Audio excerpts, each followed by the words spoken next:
Nagsimula na ang talakayan sa umano'y pagbabanta ni Vice President Sara Duterte sa buhay ni Pangulong Bongbong Marcos, First Lady Liza Araneta Marcos at former House Speaker Martin Romualdez sa ikalawang araw ng impeachment trial kahapon.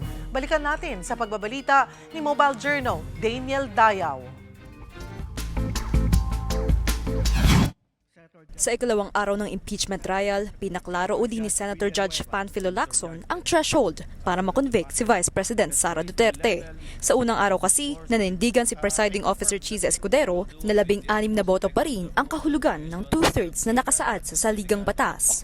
Tanong ni Lacson, maituturing ba itong justiciable controversy o isang bagay na pwedeng hatulan ng korte sakaling kumestyon? So to clarify, yes, I believe it may be considered already as a justiciable controversy, although it is not for us to dictate that but the courts, given that it is a ruling of the chair not objected to nor appealed by any member of this court and therefore stands. Kinwestiyon naman ni House Prosecution Counsel Attorney Lorna Capunan kung bakit hindi pa pinadalo si BP Sara sa trial kahapon, gayong pumunta naman siya doon. Sagot ni Escudero, sa ilalim ng impeachment rules, hindi kailangan ng attendance ni VP Sara sa trial dahil may mga abogado na siya roon. Pero pwede naman daw itong ipetisyon. Sa pagpapatuloy ng paglilitis, ipinalabas ng prosecution ang video ng online press conference ni VP Sara Duterte noong November 23, 2024. May kinausap na ako na tao. Sinabi ko sa kanya, kapag pinatay ako, patayin mo si BBM, si Liza Araneta at si Martin Romualdez. No joke. No joke. Nagbilin na ako, ma'am. Pag namatay ako, sabi ko, huwag ka tumigil hanggang hindi mo mapatay sila. And then he said yes.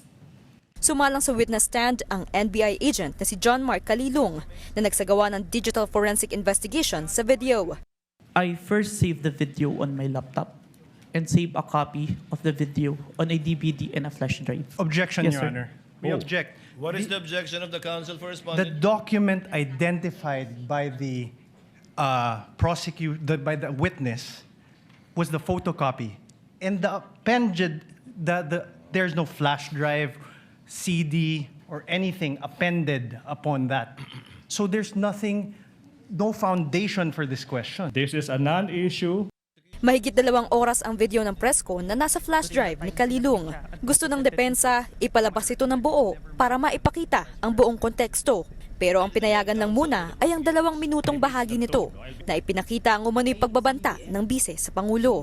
The defense will not be prejudiced exactly because when the time comes for the defense to present their evidence, they can present the remainder of that 2-hour video. Bagay na sinang-ayunan ng presiding officer. Should the counsel for the respondent rather decide as it has manifested to present the entire video, this court shall allow it. Pinatanggal naman ng defense team sa record ng impeachment court ang posisyon na ito sa prosecution. A fundamental question para sa ating lahat. Can we continue to entrust one of the highest constitutional offices to a public official who on multiple occasions purposely and willfully and repeatedly resorted to threats of violence against the very institutions that she swore to uphold and protect? The evidence presented in this article are not just derived from testimonies and authenticated documents, but from the Vice President's own. Also, Your Honor, we move to strike that opening statement. It's improper for trial. It is not evidentiary in nature. Pero dinenay ito ni Escudero. Sabay paalala sa senator judges na huwag tingnan ang nasabing pahayag ng prosecution bilang ebidensya. Ilang kaalyado naman ng vice-presidente ang humiling ng temporary restraining order sa Korte Suprema para mapatigil ang impeachment trial. Sa petisyon ng grupo ni Attorney Israelito Torion, kinwestiyon din nila ang kapangyarihan ni Senator Cheese Escudero na mamuno sa paglilitis. Anila tanging ang Senate President lamang ang maaaring mamuno sa impeachment trial.